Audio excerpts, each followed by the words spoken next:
ஈனோராம் பயோஜெனிக்ஸ் present வழங்கும் ஒரு another wonderful product டெல்ஃபால் Z.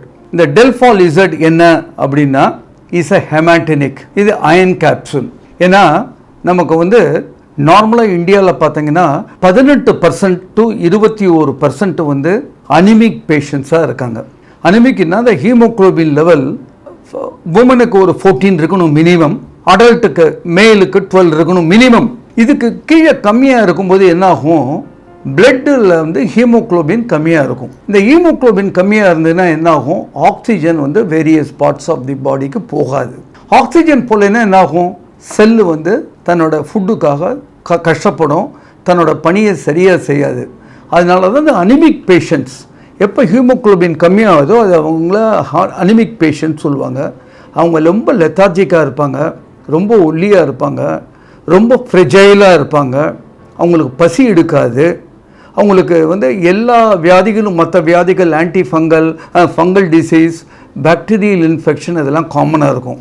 இந்த அனிமிக் கண்டிஷன் யாருக்கு அதிகமாக இருக்குன்னு பார்த்தீங்கன்னா, ப்ரெக்னன்சி யார் மகப்பேறு அந்த நிலையில் இருக்க ப்ரெக்னன்ட் பேஷண்ட்டு, அந்த லாக்டேஷன் பால் கொடுக்குற டயத்தில் அவங்க அயன் கண்டென்ட்டை நிறையா குழந்தைகளுக்கு கொடுக்கறதுனால அவங்களோட ஹீமோக்ளோபின் கவுண்ட் கம்மியாக இருக்கும். அதே மாதிரி க்ரானிக் டிசீஸ், க்ரானிக் இன்ஃபெக்ஷன் இந்த மாதிரி இருக்கவங்களை பார்த்தீங்கன்னா அவங்களுடைய அயன் லெவல் ரொம்ப கம்மியாக இருக்கும்.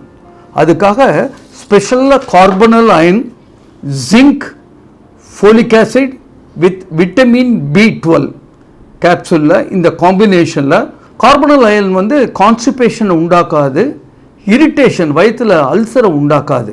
அதனால் carbonyl iron is well tolerated iron சொல்லுவாங்க. இது 10x10 கேப்சூலில் கிடைக்கிறது. இந்த கேப்சூலில் பார்த்தீங்கன்னா அட்ராக்டிவாக இருக்கும். இது பெல்லட்ஸ், இது பேர் பெல்லட்ஸ்ன்னு சொல்லுவாங்க. ஒவ்வொரு பார்ட்டிக்கலும் இது கோட்டட். அதனால் இது ஸ்டொமக்கில் போயிட்டு இந்த டியோடினம் ரீஜனில் போகும்போது நார்மலாக இந்த ஹெமாட்டனிக் கேப்சூல் இரிட்டேஷனை உண்டாக்கும். இது இரிட்டேஷனை உண்டாக்காது. உங்களுக்கு ஒன்றுமே இந்த சாஃப்ட் எஃபெக்ட் ஒன்றும் தெரியாது உங்களுக்கு. ஆகவே இது ஸ்பெஷல் டெக்னாலஜி பெல்லட்டில் கொடுக்கறதுனால, ஸ்லோ ரிலீஸில் கொடுக்கறதுனால daily pregnancy and lactation patient காலையில் ஒன்று ராத்திரி ஒன்று சாப்பிட்லாம். நார்மல் பேஷண்ட் அவங்களுக்கு கொஞ்சம் கம்மியாக இருக்குது, டயர்டாக இருக்குது, எனக்கு நான் ஹீமோக்ளோபின் லெவல் பார்க்கல, பட் எனக்கு ரொம்ப எப்போ பார்த்தாலும் கொஞ்சம் லெதார்ச்சியாக இருக்கு, வேலை செய்ய முடியல அப்படின்னு ஃபீல் பண்ணுறவங்க ஒரு கேப்சூல் சாப்பிட்டதுக்கப்புறம் இதை சாப்பிட்டீங்கன்னா நல்ல பலன் கிடைக்கும். இதை வாங்க விரும்புபவர்கள் கீழே உள்ள தொலைபேசி எண்களை தொடர்பு கொள்ளவும். இந்த டாக்டர்ஸ் டெல்ஃபாலை வாங்கணும் ஆர் ஸ்டாக்கர்ஸ் இதை வாங்கி நிறையா ஸ்டாக் பண்ணி என்னோடய ஏரியாவில் டிஸ்ட்ரிபியூட் பண்ணணும் அப்படின்னு விரும்புகிறவங்க கீழே உள்ள நம்பரை தொடர்பு கொண்டோன்னா நாங்கள் எங்களுடைய ஸ்பெஷல் ஆஃபர் என்ன, போனஸ் என்ன, ப்ரைஸ் என்ன, அதை நான் உங்களுக்கு இன்ஃபார்ம் பண்ணுவோம்.